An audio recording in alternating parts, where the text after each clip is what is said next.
Thank you. It's now with a great deal of personal pleasure that I introduce our keynote speaker for today. A very colorful gentleman in many regards. Commander Brian Reynell, now retired from Her Majesty's Royal Navy, was born in the United Kingdom shortly after the end of World War II. He enlisted in their Navy as a junior Marine engineering mechanic. That was in 1962 at the ripe age of 15 and a half. He says an engineering mechanic is a boy stoker. I think he kept the fires burning in the boilers. He saw service in the Far East during the Malaysian-Indonesian conflict and again during the British withdrawal from Aden. Aden is the port where in 2000 the USS Cole was attacked by Al-Qaeda, claiming the lives of 17 American sailors and wounding 39 more.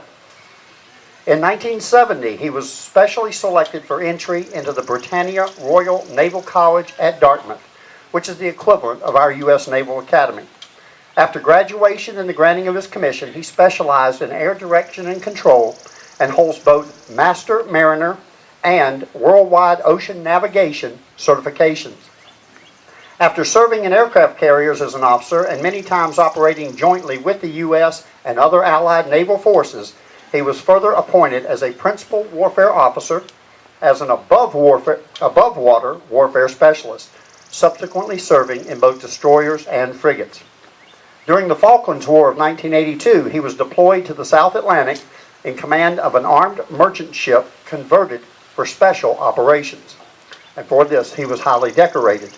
He and his lovely wife, Hillary, immigrated here to the colonies after his retirement from the Navy, and they now reside nearby in Oxford, North Carolina. I present to you an accomplished warrior of the seas, a true ally and lover of liberty, and my good friend, Commander Brian Reynell.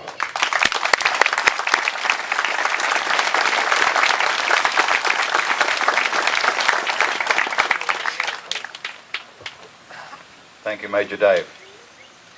Distinguished guests, gallant comrades, families and friends, it has been my immense privilege over the years to have many times served with the armed forces of freedom-loving peoples.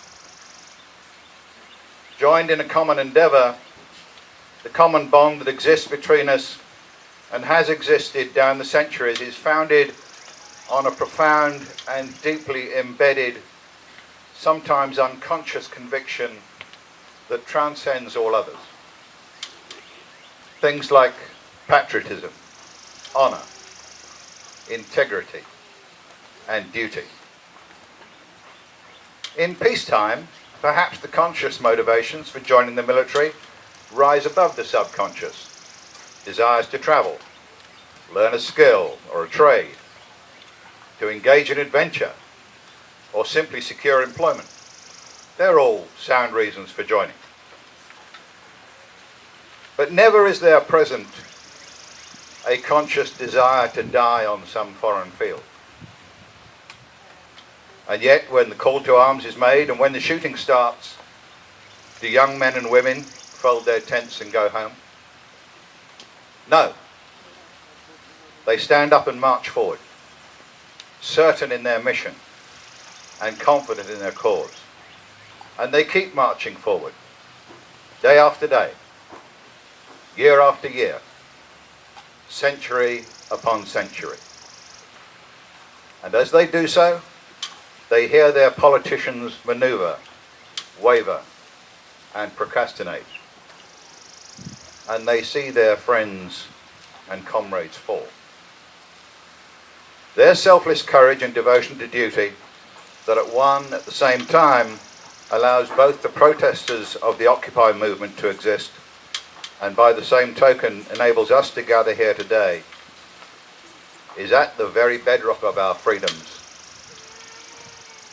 and the root of their sacrifice. Each life is precious and sacred, each one as treasured and cherished as the other, no matter the conflict, the operational theatre, or the date. Almost 100 years ago, Lawrence Binyon composed a poem called For the Fallen. It was was published in the Times of London in 1914.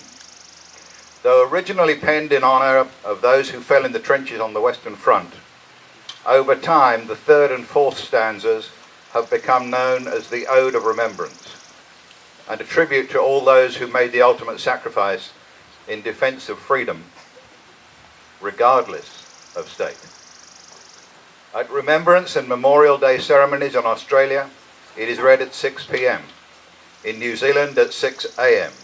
It is read at ceremonies in Canada, in India, and across the free world. In London and in France at the war graves in Normandy, where the great nations of this world lost so many of their sons, it is read at the 11th hour of the 11th day of the 11th month. It has become known as the act of remembrance, and it's customary for those in attendance and for those who hear the ceremony on radio or see it on TV, when the last line is delivered, to repeat it and then dwell a pause in silence. The last line is, "We will remember them." Please allow me to conclude my remarks with the Ode of Remembrance. And please join with me in repeating the last line of the second verse, "We will remember them," and dwelling a pause of silence, after which we will sound taps. They went with songs to the battle, they were young, straight of limb, true of eyes, steady and aglow. They were staunch to the end against odds uncounted. They fell with their faces to the foe.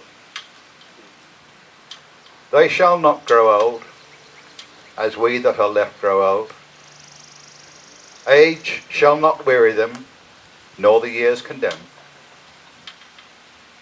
At the going down of the sun, and in the morning, we will remember them. We will remember them.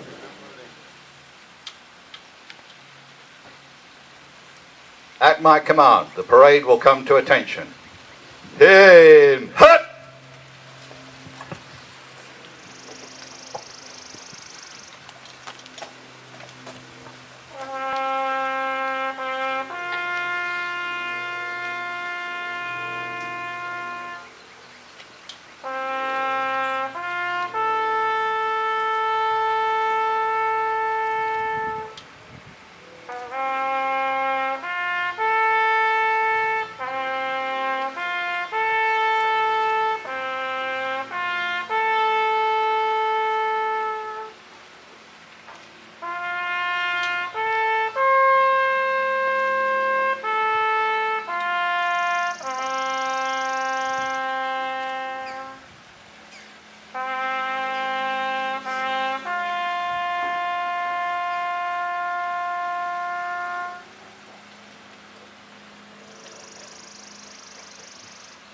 At ease. Thank you very much.